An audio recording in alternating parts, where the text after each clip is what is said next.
Welcome to Anime Dreams. Today, we're diving into a what-if scenario that will change the course of a beloved story. What if Naruko saved the Fox Kit? Before we begin, a quick disclaimer: the content on this channel is purely for entertainment and discussion. I do not own any of the anime footage used in my videos. All rights and credits go to their respective creators and copyright holders. Alright, let's jump in and explore this alternate twist in the story. Naruko was furious. Actually, furious didn't even begin to describe the storm of feelings swirling inside her. It was a mix of determination, protectiveness, and a tiny spark of disbelief. In fact, this kind of feeling probably deserved a word all its own. But what could make her feel this way? The answer was simple: a certain fate-obsessed Hyuga with a superiority complex. Flashback. Naruko had been watching the Hyugas in their match at the preliminaries. Neji was moving fast, aiming to overwhelm the almost exhausted Hinata. Everyone thought he would win easily, claiming victory for his own sense of pride. It was the Chunin exams, after all.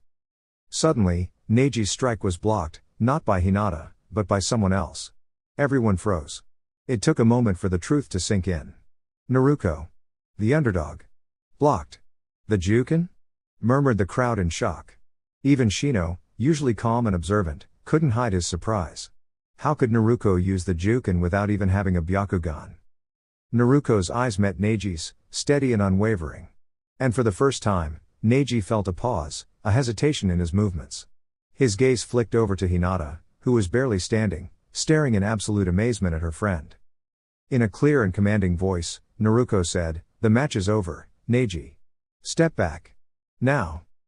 Neji, surprised by his own reaction, obeyed. Then Naruko turned to Hinata and gently wrapped her arms around her. Hinata's face turned bright red. "She's hugging me," she thought in disbelief. Before anyone could even process what was happening, a soft, warm red light surrounded them both. "Fox's healing jutsu," Naruko explained calmly. A soothing warmth washed over Hinata, helping her recover from the exhaustion of the match.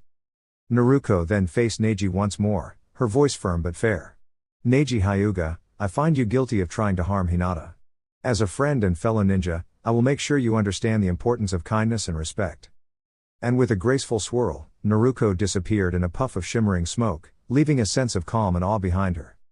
Finally, someone whispered, almost in disbelief, "What just happened?" End flashback. Naruko turned the corner, muttering to herself, "That's it. That's the last straw. He thinks he's so clever because he's a genius. Well, I'll show him what a real genius can do." She hurried into her apartment and flung open her closet. Behind the ordinary jumpsuits that made her cringe, she pulled out a special box. It's time everyone knows who the real Naruko is. Later that evening, at the Hyuga compound, Lord Hiashi Hyuga sat in his personal library, sipping green tea and reading a book. But the words on the page weren't as interesting as the stories his daughter had shared. The Namikazes always had a way of surprising him. So the Namikaze child can use the gentle fist technique. I should ask how she learned to complement the Byakugan. A soft sound behind him made him glance around. There was nothing. But his Byakugan told him there was something there. "Good evening, Lord Hiashi," said a voice from nowhere. Hiashi smiled faintly. "I was just thinking about how the Namikazes never fail to amaze me." Naruko appeared, stepping from the shadows. She wore a coat just like the fourth Hokage's, except the kanji on her back read Fox. "You realize you've just told me your heritage, something that wasn't supposed to be known when you became a Chunin," Hiashi said. "That didn't stop you from finding my father's box," Naruko replied with a smirk. "Touché. So, why have you come to see me?" "I need some information," she said, her eyes serious. "About?" "The Hyuga clan, of course," Naruko answered. Hiashi raised an eyebrow. "Does this have anything to do with threatening my nephew?" "Yes, it does," Naruko admitted. Hiashi nodded, knowing that reasoning with her would be like trying to catch the wind. "May I ask why you would do such a thing?" "He hurt someone precious to me." "That is unacceptable," she said firmly. "You know that despite everything, she truly cares for him," Hiashi said gently. "If I had a family, maybe I could understand that," Naruko whispered, clenching her fists. "Naruko, if you mean that I didn't adopt you, know that your father kept you safe by keeping your identity a secret. Had I adopted you, too much attention would have followed," Hiashi explained kindly. "All the same, growing up without family meant the only comfort I had was also the source of my pain," Naruko muttered. Calm down, little one, said a deep, playful voice from inside her. It's not his fault. Naruko huffed. Fine, fine. Forget I mentioned it. But I still need some information. Very well. What do you need to know?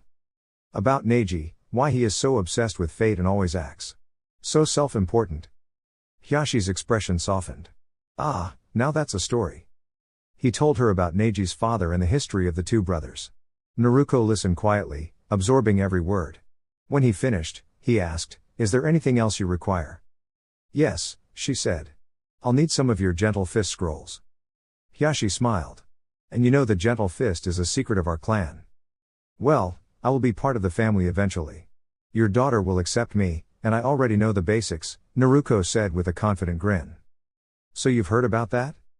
Yes, and I must say, I'm impressed. How did you learn it? When you have someone like Kyubi inside you, you pick up a few tricks, she said casually. Hyashi nodded.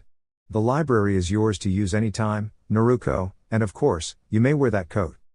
Thank you, Lord Hyashi, Naruko said, bowing respectfully. By the way, Hyashi said, if you plan to drop the mask, your fiancé should know first. I'll handle it. Don't worry about a thing. Except your nephew, Naruko replied before vanishing into invisibility. Meanwhile, Hinata wandered through the compound in a flowing kimono, thinking about Naruko. How does she know the gentle fist? How did she heal me so fast? She wondered, blushing. Well, all good things must have a beginning and an end. Entering her room, Hinata spotted an envelope on her desk. Her heart raced. She opened it carefully. To Hinata, the most beautiful girl in the world. From your favorite orange-clad Jinan. Hinata's hands trembled as she read on. The letter explained that Naruko was not only a genius but also the vessel for Kyubi, the nine-tailed fox. Despite the startling revelation, Naruko assured her that Kyubi was no demon and that she had always acted in kindness. Hinata quickly changed her clothes and dashed to the forest, eager to meet Naruko at the special training ground. She spotted her sitting high in a tree and called out nervously, "HHH hello, Naruko-kun." "Hey Hinata-chan. Over here," Naruko called, pointing to a clearing. Hinata jumped down, noticing a strange figure with red hair and 9 tails standing beside Naruko, chained gently. "WW who is he?" Hinata asked. "This is Kyubi," Naruko said with a gentle smile. "And he's my friend." Hinata's eyes widened, but she felt no fear, only curiosity and admiration for the brave, clever girl before her. And so, in the quiet forest clearing, friendship, trust, and a little bit of magic began to bloom. Hinata's eyes widened in astonishment. This cheerful, red-haired girl standing before her was Naruko? The one everyone whispered about, the 9-tailed fox spirit? Why you're... Kyubi? She stammered. Naruko and the fox spirit in her sealed form, Kyubi, looked at her and said together, "Believe it." But... how? Hinata asked, trembling with curiosity. "I think I should explain this one, Kit," Kyubi said. "Perfect, gives me more time to study this jutsu," Naruko said, holding a scroll carefully in front of her. "Hyuga-sama, I am Kyubi. As Naruko's letter explained, I'm not a demon. In fact, none of the bijou are," Kyubi continued, her voice calm and kind. "We are simply creatures granted special spiritual power by the Great One, the only true God. Why he did this, I cannot say, but now, I happen to be sealed in her." "You make that sound like a bad thing," Naruko said with a small grin. "The only good thing is that she developed her servant's freedom jutsu," Kyubi replied. "Like it's my fault? Blame Mandra if anyone," Naruko teased. Hinata's curiosity peeked out again. What's the SS Servant's FF Freedom JJJ Jutsu?" Naruko smiled and put her scroll down. "It's a jutsu I created that lets a sealed object come out of whatever it's sealed in, but the object stays connected by a magical chain. That's why Kyubi is here, standing next to me. It means she gets to move around without complaints, and I get a little peace too." "Do you have more questions?" Kyubi asked gently. How did you learn the JJ Juken?" Hinata whispered. Naruko laughed softly. "The Juken is just a style of taijutsu, really. The Hyuga have the Byakugan, which makes it easier to see weaknesses, but anyone can learn it with study and practice. I spent a lot of time learning about the human body, which helped me." "Wow." Hinata breathed, impressed. "She is truly remarkable," Kyubi said proudly. "Any more questions?" Hina-chan? Naruko asked warmly. Hinata blushed bright pink. JJ just one. DD do you? Really have two? CC cripple Neji Niazan? Naruko's expression softened. I wish I didn't have two, Hinata-chan. I really do. But a promise is a promise. I'll try to find another way, but I can't guarantee it. I hope you'll forgive me. She gestured to Kyubi, who nodded solemnly. NN never, Naruko-chan. Or Kyubi-sama. You're both very kind, BB but P please. Be gentle, Hinata said softly. I'll do my best, Hina-chan. Alright, Q, after we finish these scrolls, we're moving on to ninjutsu practice, then kenjutsu, Naruko said. You got it, Kit. I hope to see you soon, Hyuga-sama, Kyubi replied with a bow.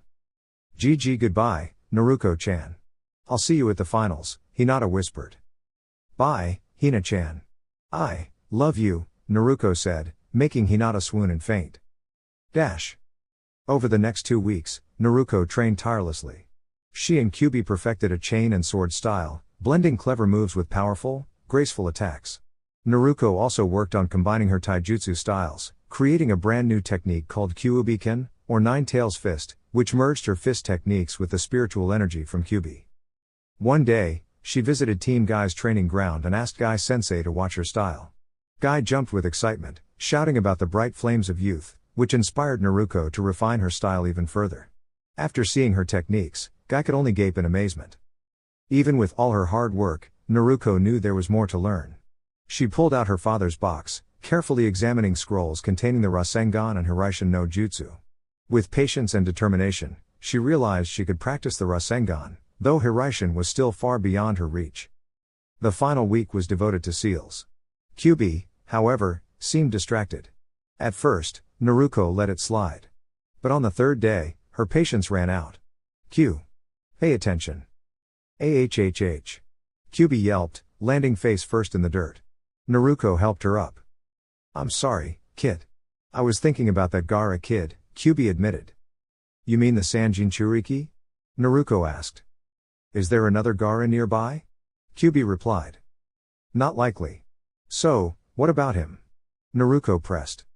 Well, Shukaku may not have been exactly calm, but he wasn't mean-spirited, Kyubi said thoughtfully. I see your point. Naruko's eyes sparkled with an idea. You know how we were going to practice seals this week? Yeah. Wait. You don't mean, no. I won't do it. You'll never get me to do it. Kyubi squealed, and the chase was on. Later that night, Naruko was hiding. This time, however, she was not hiding from Onbu for pulling a silly prank. She was hiding from any prying eyes. This was a self-assigned mission of the utmost importance. I can't believe you talked me into this.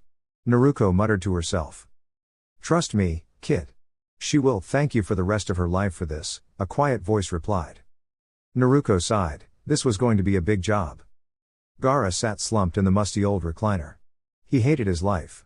In truth, he could probably sum it up in 3 words: pain, sleepless nights, and loneliness. That's 4 words. He corrected himself silently. Suddenly, a shadow flitted across the window. On instinct, the cork on his gourd popped open, and sand spilled down to his feet, making only a tiny rattle. He waited. There didn't seem to be anyone there.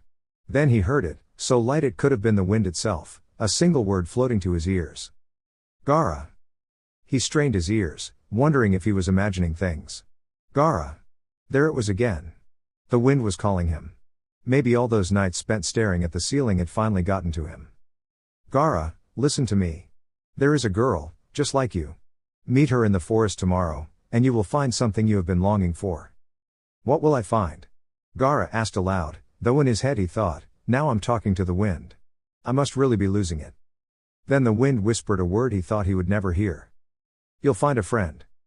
The next morning, Gaara almost dragged his siblings out the door, much to their annoyance. But Gaara. I haven't had breakfast yet. The puppeteer complained. Shut up, Gaara mumbled, and Kankuro wisely closed his mouth. Gaara led both of his siblings to the forest and instructed them to look for a girl. While Tamari and Kankuro were curious, they did not ask questions. They had learned long ago that asking Gaara too many questions never ended well. At 10 o'clock, everyone was hungry, but fear of Gaara's wrath kept them moving. Finally, they heard a cheerful tune being whistled, and they jumped to see who it was. There, perched on a rock, was Naruko, whistling to herself. Gaara stepped forward. "Are you the one who is like me?" Naruko smiled brightly. "Yes, Gaara, and I want to help you." Temari and Kankuro began heading back toward town, just as Naruko instructed. She told them to go eat and then wait back at the apartment. Both of them were very confused. Who was this Naruko? And why was Gaara ready to trust her so quickly? None of it seemed right, but Gaara was firm, and so they obeyed. Still, in their minds, they made a silent oath: "If anything happens to our brother, we will deal with you, Naruko." Gaara sat down in the middle of a carefully drawn sand seal, his eyes shining with hope. Naruko explained that she had a connection with the Kyuubi, just as Kyuubi knew Shukaku, and that only a deformed seal could make the one-tail dangerous. She examined Gaara's seal carefully. After 30 minutes of studying, she nodded. "The seal has some problems," Naruko explained gently. "First, it forces Shukaku to take over as soon as you fall asleep. Second, it's confusing him, making him angrier than he should be. And third, it always keeps your defenses up, even when you don't want them, though that part was supposed to protect you when you truly wished to live." Gaara growled, but Naruko continued, "Once we fix this, you'll have more control over your sand than you ever dreamed. You'll be stronger, safer, and finally free in a way you never thought possible." For the first time, a tiny spark of hope twinkled in Gaara's eyes, and Naruko knew that together, they could make it through anything. And so Naruko immediately set to work, carefully preparing the blood seal and readying Gaara for the repair. She then took out a fine ink brush and began delicately tracing the intricate patterns on Gaara's seal. Suddenly, Gaara heard a strange voice whispering in his mind. "Destroy her, she is no friend. She will hurt you like the others." But then the voice changed, softening and saying something completely different. "No, don't listen to me. I don't know what I'm saying." "Well, that's new," Gaara thought, tilting his head. The voice continued, arguing with itself. "You have no friends? No, wait. Naruko is your friend. No, she will betray you, you must stop her. If she tries to stop you, then I'm a pancake." Gaara just sat quietly, listening to the strange argument inside his mind. It was almost amusing to hear the same voice flip its feelings every few seconds. Yet, he noticed something important: whenever the voice mentioned harm, he didn't feel compelled to obey. It was just words, not a command. Finally, there was silence. "And there you go," Naruko said gently. Gaara blinked. "You're finished?" "Yes," Naruko smiled. "The real Shukaku should be able to talk to you now, and you should be able to sleep peacefully tonight." Gaara felt a warmth in his chest he hadn't felt in a long time. "Naruko, thank you. Is there any way I can ever repay you?" "Don't worry about it," she said brightly. "That's what friends are for." "Friends," Gaara whispered to himself, a small smile forming for the first time in years. "Naruko, there's something you should know." She looked at him attentively. "Suna and Otto are planning to invade Konoha. I was originally supposed to lead the attack, but, to repay you, I will fight for you and your village instead." Naruko's smile never wavered. "Thank you, Gaara. I'll see you there." When Gaara returned to the apartment, he was still smiling. Kankuro nearly jumped out of his chair when he saw him, and Tamari's eyes were wide with disbelief. As Gaara quietly ate his dinner, his siblings could only stare, unsure of what magic Naruko had worked. Then Gaara calmly said, "Well, I'm going to bed. Have a good night."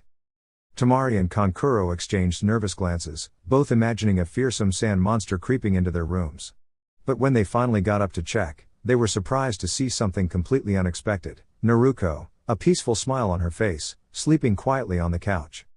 "What did Naruko do?" Kankuro whispered. Tamari just shook her head. "I don't know. But it's nice." For the first time in a long while, the apartment felt safe, warm, and calm.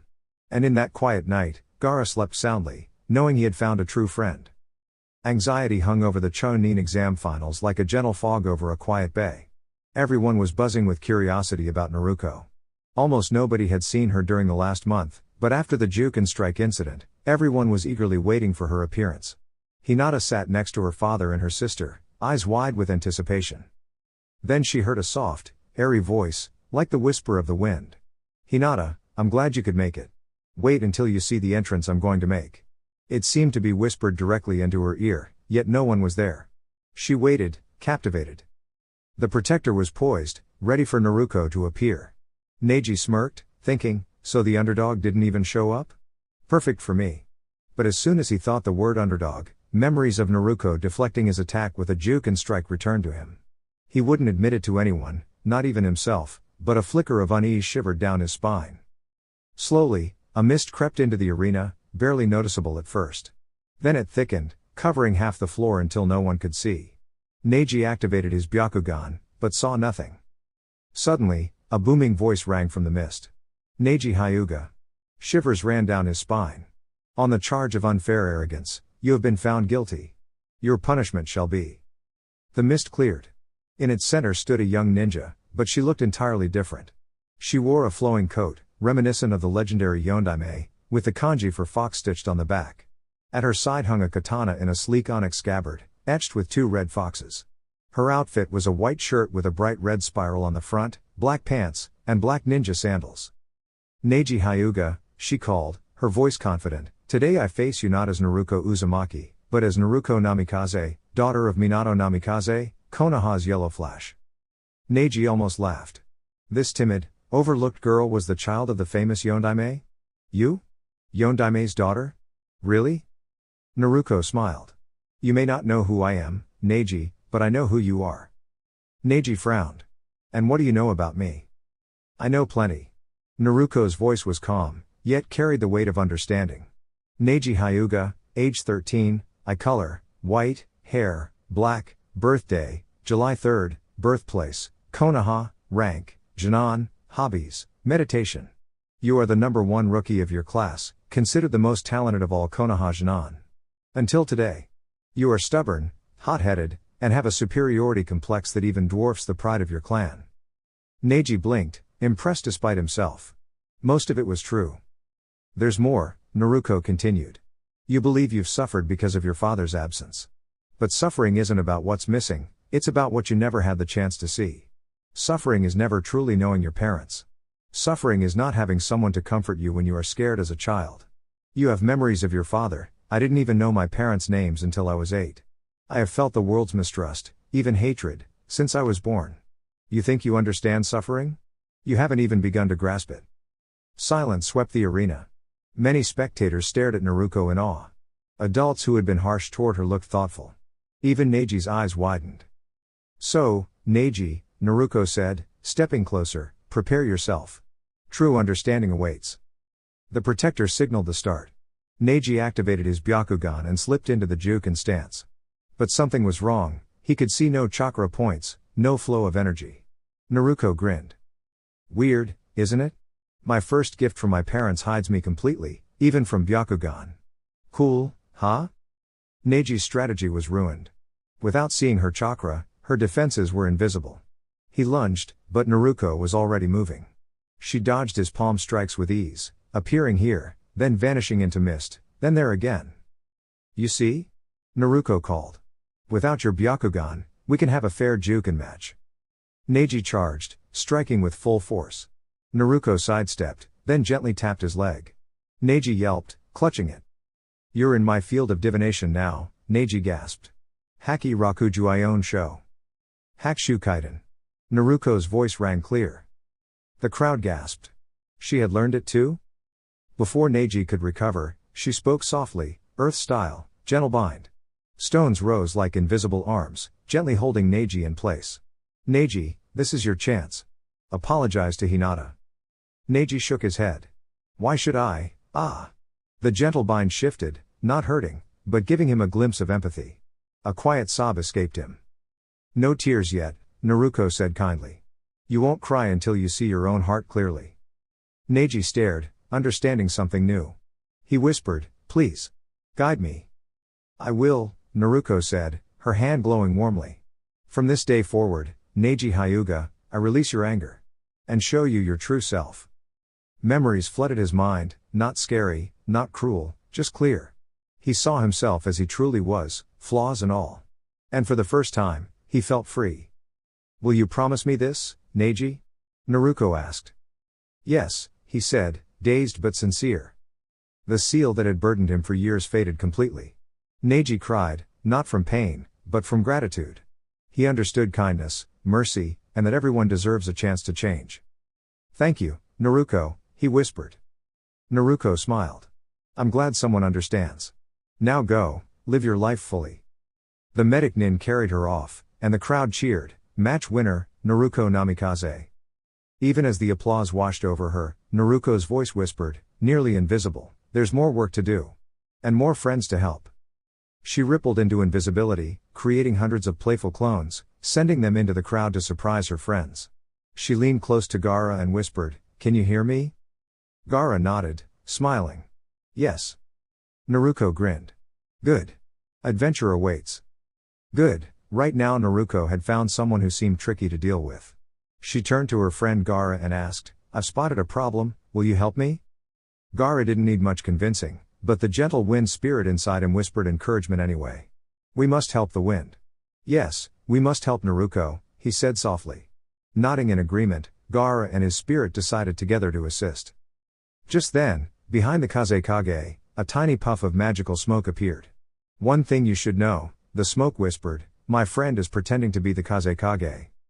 Gaara only nodded and then faced his siblings. "Neither of you should get involved directly," he said firmly, "we'll solve this carefully."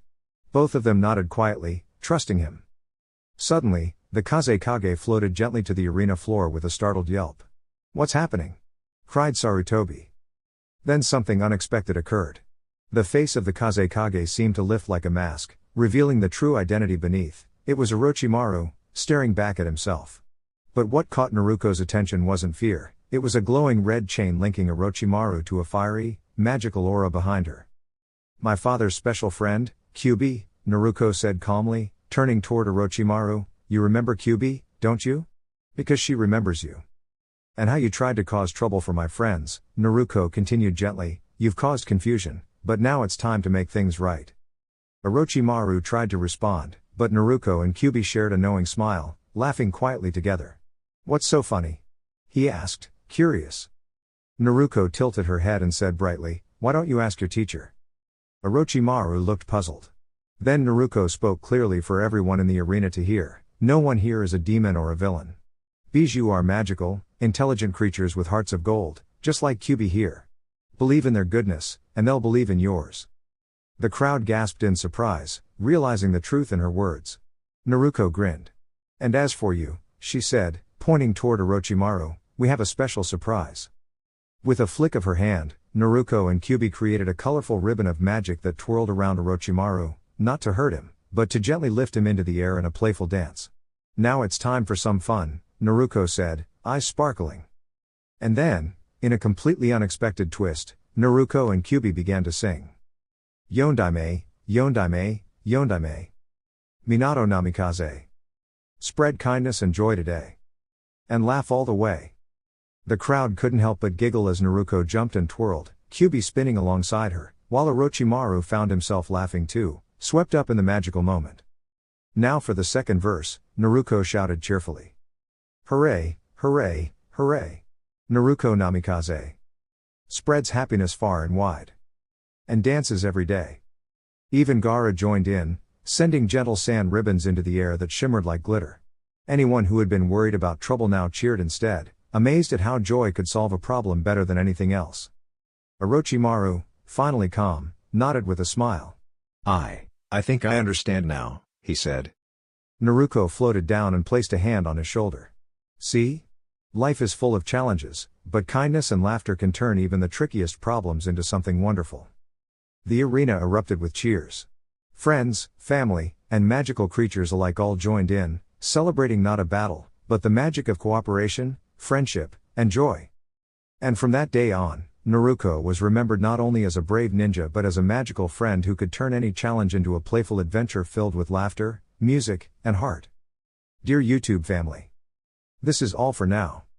If you enjoyed the content, don't forget to like, share, and subscribe to my channel for more updates and adventures. Thank you for your support. Regards. Anime Dreams.